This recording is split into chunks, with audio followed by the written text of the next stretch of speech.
So hello students. आज हम discuss करेंगे क्लास 10th का थर्ड चैप्टर है सोर्स ऑफ एनर्जी। सबसे पहले हम डिस्कस करेंगे सोर्स ऑफ एनर्जी होता क्या है। जो भी हमें एनर्जी मिल रही है वो सारी अर्थ से मिल रही है, नेचर से मिल रही है।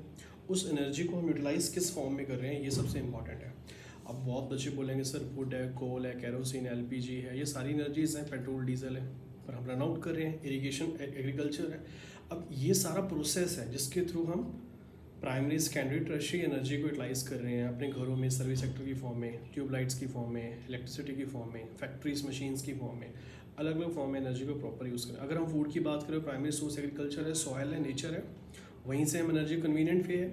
अब इसमें दो कैटेगरीज डिवाइड होती हैं, एक है रिन्यूएबल, दूसरी है नॉन रिन्यूएबल। रिन्यूएबल का मतलब जो रिसाइकल बार बार हो रही है। अब नॉन रिन्यूएबल में कौन सी है जो रिसाइकल होने में टाइम ले रही है, वो कौन सी एनर्जी नॉन रिन्यूएबल, सबसे पहले डिस्कस करते हैं। सोर्स ऑफ एनर्जी एक्यूमुलेट कर रहे हैं नेचर से। अब जैसे कोल की बात की है यहाँ पे। अब कोल जो है हमें पता है नेचुरल गैस है, यूरेनियम है, हमें पता है नेचर से लिया है, बट नॉन रिन्यूएबल में आता है, फॉसिल फ्यूल्स में आता है। क्यों आ रहा है ये कन्वेंशनल सोर्स ऑफ एनर्जी है, बिकॉज ये एग्जॉस्ट तो हो रहा है बट टाइम ले रहा है। जैसे यूरेनियम की बात की मैंने अभी, यूरेनियम क्या है, ये स्टोर्ड एनर्जी है, इमरजेंसी टाइम में यूज़ करते हैं, स्पेशल न्यूक्लियर मटेरियल जो है। ये एग्जॉस्टेबल तो हो रहा है बट ज़्यादा टाइम ले रहा है। ठीक है, जैसे कोल है। अब कोल कितने हज़ारों साल में तैयार हो रहा है, ये हम सबको पता है। अब सेम चीज़ हम बात करेंगे रिन्यूएबल में। अब रिन्यूएबल का सबको पता है, रिन्यूएबल क्या इजीली एग्जॉस्टेबल है, इजीली कंटिन्यूसली नेचर से ले रहे हैं, इनएग्जॉस्टेबल है और रिन्यू हो रहा है, उसको बार बार रिन्यू किया जा सकता है। जैसे वुड है, जल्दी आ जाता है as per time. Wine energy, solar है, सी एनर्जी, टाइडल एनर्जी है, बायोमास एनर्जी है, sea wave energy, ocean thermal energy है। ये सारी एनर्जीज किस चीज़ को रिप्रेजेंट कर रही हैं, ये बता रही हैं रिन्यूएबल सोर्स को। उसके बाद है नॉन कन्वेंशनल है। नॉन कन्वेंशनल का मतलब हम बार बार भी यूज़ कर सकते हैं, बार बार यूज़ कर सकते हैं, यूज़ कर सकते हैं। इन एग्जॉस्टेबल है, मतलब इसका हमें साइड इफेक्ट कम है as compare to secondary one. Secondary में हम डिपेंडेंट होते जा रहे हैं मोस्ट प्रोबेबली। तो वुड एक रिन्यूएबल सोर्स है, बेस्ट सोर्स ऑफ एनर्जी है जो हम यूज़ कर रहे हैं अपने घरों में, है ना।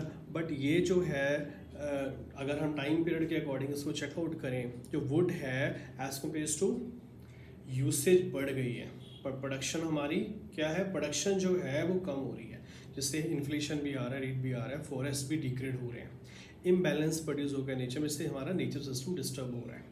उसके बाद है गुड सोर्स कौन कौन से होंगे जो इजीली अवेलेबल, स्टोर है, ट्रांसपोर्ट है। आज की डेट में अगर हम फ्यूचर की बात करें, सोलर एनर्जी इजिली है, सोर्स भी है एनर्जी का, इलेक्ट्रिसिटी का सोर्स भी है, और अमाउंट ऑफ वर्क डन ज़्यादा कंज्यूमेबल भी है, ठीक है, और सेफ है ना, और इन्वायरमेंट पोल्यूशन भी ना के बराबर है। सो गुड सोर्स में हम बात करेंगे, amount of work done per unit mass affordable हो, चीप अवेलेबल हो, ईजी कर सकते हैं, स्टोर कर सकते हैं, ट्रांसपोर्ट कर सकते हैं, एनवायरमेंट पोल्यूशन भी ना हो। उसके बाद है फ्यूल। अब फ्यूल की बात करें, फ्यूल क्या है। अब फ्यूल पता है, जो मटेरियल को हम बर्न करके एनर्जी प्रोड्यूस करें वो फ्यूल है। जैसे वुड है, कोल है, कुकिंग गैस है, कैरोसिन है, डीजल है, पेट्रोल है, ये सारा फ्यूल में आता है। अब बेसिकली ये क्या काम कर रहा है, ये अवेलेबल है बट कुछ लोग इसको अफोर्ड कर पा रहे हैं, कुछ लोग इसको नहीं कर पा रहे, क्योंकि मेन क्या है, टेम्परेचर की, हम टेम्परेचर को बढ़ा रहे हैं। एक तरह से टेम्परेचर बढ़ रहा है तो हमें पता है या तो हम बर्न आउट कर रहे हैं या हम एक्सपेंसेस बढ़ रहे हैं। किससे, हमारी कैलोरीफिक वैल्यू जो फ्यूल की है वो डिपेंड करता है। डिपेंड करता है कौन सा मटेरियल हम यूज़ कर रहे हैं, इसकी कैलोरीफिक वैल्यू कितनी ज़्यादा है, मतलब कौन सा मटेरियल कितना बर्न करने में कितना ज़्यादा हीट दे रहा है। तो यहाँ पे हमने एग्जांपल भी लिया है कि हीट प्रोड्यूस हो रहा है, कैसे हो रहा है, burning of unit mass of fuel completely non से कैलोरीफिक वैल्यू। अब हम किसको बर्न कर रहे हैं, हमें पता है हम डंग केक्स को बर्न कर रहे हैं, वुड को बर्न कर रहे हैं, कोल को बर्न कर रहे हैं, चारकोल को बर्न कर रहे हैं। इससे हमें ये पता चल रहा है कि कौन सा फ्यूल कितनी कैलोरीफिक वैल्यू दे रहा है। यहाँ पे हमें बताया है, अगर हम डंग केक की बात करें 6 to 8 kg पर ग्राम, फूड है 17 kg पर ग्राम। अब ये वैल्यू जा रही है, हाइड्रोजन गैस 150 kg पर ग्राम। ये जो वैल्यू है कैलोरीफिक वैल्यू हीट को बता रही है। तो हमें ध्यान रखना है डीजल का, केरोसिन का, पेट्रोल का, बायोमास का, नेचुरल गैस का, कुकिंग गैस का, जो ईजिली अवेलेबल है और हम इसे ट्रांसपोर्ट भी कर सकते हैं और सस्टेनेबिलिटी भी है। तो ये बात हो रही है कैलोरीफिक वैल्यू की, जहाँ पे हमने ये देखा जो केरोसिन ऑयल है उसकी वैल्यू है 48 किलो जूल पर ग्राम, 1 ग्राम में, है ना। इतना ऑयल बर्न करते हैं, इतनी हम हीट एनर्जी प्रोड्यूस कर सकते हैं। तो हाइड्रोजन का हाईएस्ट कैलोरीफिक वैल्यू है 150 किलो जूल पर ग्राम। तो हमें as per usage, as per demand, as per condition हम इन अलग अलग फ्यूल को यूज़ करते हैं अपने पर्सनल यूज़ के लिए, डोमेस्टिक यूज़ में, कमर्शियल यूज़ में, अलग अलग फॉर्म में यूज़ करते हैं। तो यहाँ तक हर बच्चे क्लियर है। जो बच्चे नए हैं चैनल को लाइक शेयर सब्सक्राइब फॉलो जरूर करें ताकि फर्दर अपडेट्स आपको मिलती रहें। अगर इस बच्चे को क्वेश्चन है वो कमेंट करता रहे साथ के साथ, ताकि मैं क्लियर करूँगा आपको। तो मैंने ऑलरेडी फर्स्ट 2 3 चैप्टर आपके अपलोड कर दिए हैं, थर्ड वन जा रहा है, इलेक्ट्रिसिटी और magnetic effect of electric current भी अपलोड कर दिया। तो हम बात करेंगे फ्यूल की। यहाँ पे फ्यूल क्या है, बर्न हो रहा है, हीट एनर्जी को प्रोड्यूस कर रहा है। मिनिमम टेम्परेचर कितना यूज़ कर रहे हैं जो हीटअप हो रहा है, जिससे हम फायर को कैच करें। इग्निशन टेम्परेचर का मतलब फ्यूल को बर्न करने के लिए हमें जो कितना मिनिमम टेम्परेचर रखना पड़ेगा, जिससे हम इजीली उसको बर्न कर सकें, प्रोसेस को स्टार्ट कर सकें। जैसे हम कुकिंग गैस के लिए हम लाइटर यूज़ करते हैं, ठीक है, एलपीजी के लिए प्रॉपरली। अब कैसे चॉइस करना है गुड फ्यूल का, अब ये भी इसमें एक बड़ा क्वेश्चन है कि हम कौन सा फ्यूल गुड है डोमेस्टिक इंडस्ट्रियल के लिए। अब सबसे पहले उसकी कैलोरीफिक वैल्यू जो है हाई होनी चाहिए। हाई का मतलब है कि दूसरा उसका जो स्मोक है हार्मफुल गैसेस ना हो, अगर हो रही है तो बर्न होनी चाहिए, मतलब कंबशन हमारा 100% हो, ताकि पॉइजन ना प्रोड्यूस हो। मोस्टली ऐसा कम देखने को मिलता है क्योंकि मेंटेन करना काफ़ी मुश्किल होता है। तो हम क्या देख रहे हैं, मोस्टली हम कार्बन डाइऑक्साइड, वाटर वेपर जो हार्मलेस प्रोडक्ट प्रोड्यूस हो रहे हैं मार्केट में बर्निंग ऑफ फ्यूल्स की वजह से, हम एयर हमारा पोल्यूट हो रहा है, कार्बन मोनोऑक्साइड, सल्फर डाइऑक्साइड, ये सब पोल्यूट हो रहा है, इग्निशन टेम्परेचर बढ़ रहा है। तो फ्यूल जो है वो क्या बता रहा है, चीप है, इजीली अवेलेबल होना चाहिए, दूसरा इजी टू हैंडल होना चाहिए, safely transport use, convenient to store होना चाहिए, ये सारी चीज़ें होनी चाहिए। और रिमूवल एंड डिस्पोजल जो है ऐश का एक बड़ा प्रॉब्लम है फैक्ट्रीज़ के लिए। आज की डेट में एक बहुत बड़ा चैलेंज फेस कर रहे हैं वेस्टेज को रिमूव करने के लिए। तो फ्यूल बनना है फास्ट प्रोसेस में हो। अब करेक्टरिस्टिक की बात करते हैं। सबसे पहले कैलोरीफिक वैल्यू बड़ी होनी चाहिए, जिसमें हमें ज़्यादा हीट मिलेगी। और दूसरा उसने बताया कि बर्न हो विदाउट एनी हार्मफुल गैसेस, ठीक है। और ये भी उसके बाद इग्निशन टेम्परेचर प्रॉपर हो, ये नहीं कि कम ज़्यादा हो रहा है, रेंज कम हो रही है, लो ज़्यादा हो रही है, इससे प्रॉब्लम भी हो सकती है, अनसेफ हो सकता है वो। उसके बाद चीप हो, ईजिली अवेलेबल हो। जैसे हमें कोल जो आज से काफ़ी साल पहले सस्ता था, महंगा होता जा रहा है क्योंकि लिमिटेड है।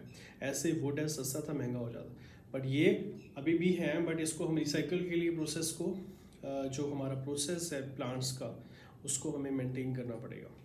It should be easy to handle, safe to transport, convenient to store. अब ये करेक्टरिस्टिक है, हैंडल करना ईजी है, ट्रांसपोर्ट करना ईजी है, और कन्वीनियंट टू स्टोर करना भी ईजी है। It should not leave much ash, मतलब ऐश ना मिले आफ्टर बर्निंग, ऐसा ना के बराबर होता है बट ऐसा कम हो, ठीक है। It should burn smoothly. तो ये सारी चीज़ें जो हैं हम यूज़ करते हैं अपने डेली लाइफ में, ठीक है। जो एक बड़ा एक सोर्स ऑफ एनर्जी का जो पर्पस है वो हमारा शॉर्ट भी होता है, स्पेशली अलग अलग फैक्टर्स की फॉर्म में, जैसे carbon dioxide, hydrogen, carbon monoxide, sulphur dioxide, ये सारी जो हार्मफुल गैसेज हैं इनको हम कैसे बच सकते हैं और एनवायरनमेंट को हम इको फ्रेंडली फॉर्म कैसे लेके आ सकते हैं। स्पेशली स्मोकिंग, हार्मफुल गैसेज जो हैं, proper ignition temperature, cost, easy availability, specially जो इंडस्ट्री और हमारी इंडस्ट्रियलाइजेशन प्रोसेस बढ़ रहा है, और इससे हम देख रहे हैं क्या हो रहा है, कैलोरीफिक वैल्यू बढ़ रही है, हमारा एनवायरनमेंट पॉल्यूट हो रहा है, ठीक है। उसके बाद हमारे पास सैंपल प्रॉब्लम। अब सैंपल प्रॉब्लम जो है हमें किस बेस पे दे रखा है वो भी हम देख लेते हैं। अब आपके लिए अंडरलाइन इसलिए किया जा रहा है ताकि 1 to 1 लाइन टू लाइन पढ़ के समझ भी आ जाए और आपको पता चले इसमें क्या क्या लिखा हुआ है। मैं हर एक अंडरलाइन पढ़ रहा हूँ और आपको एक्सप्लेन कर रहा हूँ इजी वे में। मैं सारा कुछ पढ़ के एक्सप्लेन इसलिए नहीं कर रहा बिकॉज वो आपके लिए ज़्यादा बोरिंग ना हो जाए।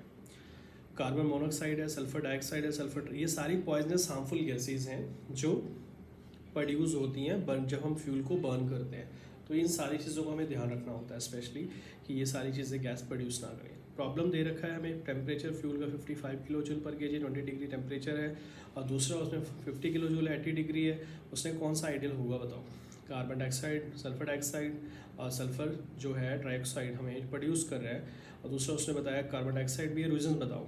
तो हमें पता है जैसे ही टेम्परेचर 80 डिग्री है या उससे ज़्यादा या कम है, तो हम क्या देख रहे हैं, टेम्परेचर जो है लो पे 20 डिग्री है, अनसेफ है बहुत ज़्यादा। दूसरा उसने कहा कि कोई हार्मफुल गैसेस ना आए।